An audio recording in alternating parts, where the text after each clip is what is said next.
तुम्ही पाहत आहात MCN न्यूज मराठी। यवतमाळ जिल्ह्यातील उमरखेड व महागाव क्षेत्राचा सर्वांगीण विकास करण्याकरिता विधानसभेमध्ये आमदार किसनराव वानखेडे यांनी इसापूर धरणाबाबत महत्त्वाचा प्रश्न उपस्थित केला। इसापूर व पैनगंगा धरणात मोठ्या प्रमाणात पाणी असून देखील सध्या पैनगंगा नदी पूर्णतः कोरडी पडलेली आहे।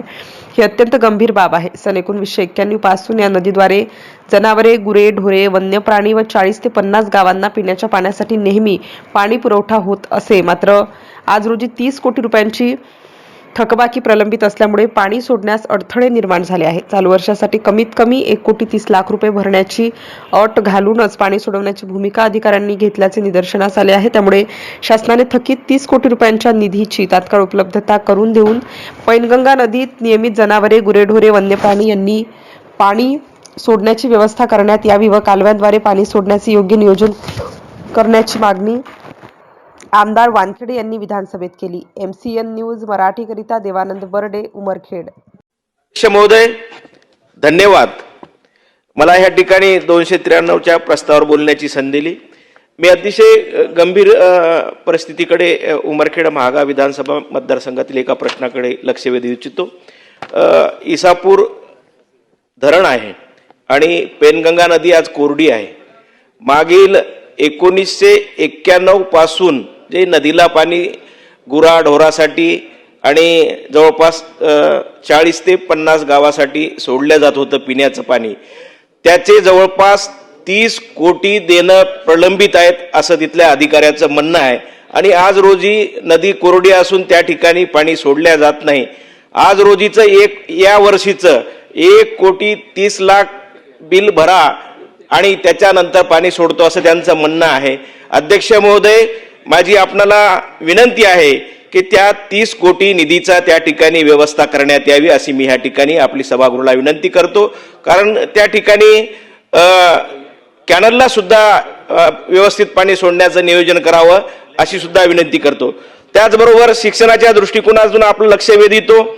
अध्यक्ष महोदय, माझ्या मतदारसंघात बंदी भाग आहे आणि आदिवासी व बंजारा समाज मोठ्या प्रमाणात राहतो आणि कोर्टा येथे शासकीय आदिवासी निवासी आश्रमशाळा आहे। 1 ते 7 ची तिथं परमिशन होती। जवळपास आज 430 विद्यार्थी म्हणजे 420 विद्यार्थी राहतात आणि विद्यार्थिनी 410 राहतात, असे 210 राहतात। 220 विद्यार्थी आणि 210 विद्यार्थिनी असे 430। अध्यक्ष महोदय, तिथं जे वसतिगृह आहे, वसतिगृह अतिशय एकावर एक विद्यार्थी त्या ठिकाणी राहतात। अभ्यास करण्याची सोय नाही, स्वच्छतेचे स्नानगृह बरोबर नाही, जेवणाची व्यवस्था नाही, अतिशय बिकट परिस्थिती आहे।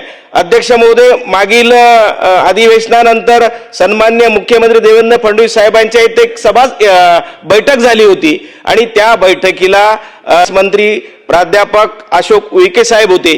त्यांना सुद्धा सन्माननीय मुख्यमंत्री साहेबांनी म्हटलं होतं की त्यांच्यासाठी एक व्यवस्थित निधी त्या ठिकाणी देण्यात यावा।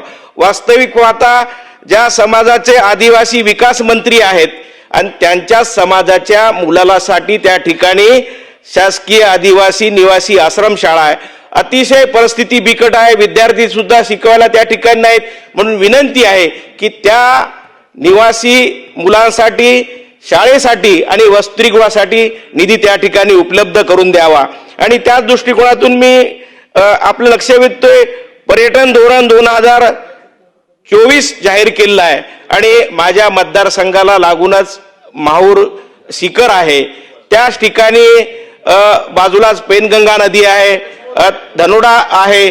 धनोड्याच्या ठिकाणी काल 19 तारखेलाच सन्माननीय मंत्री महोदय संजयजी राठोड साहेबांनी बंधाऱ्याचं त्या ठिकाणी उद्घाटन केलं। त्या ठिकाणी एक भक्तांच्या स्नानासाठी बंधारा उभारण्यात यावा धनोडा इथं आणि त्याचबरोबर पैनगंगा नदीवर मार्ले गावला बंधारा त्या ठिकाणी घाट उभा करण्यात यावा।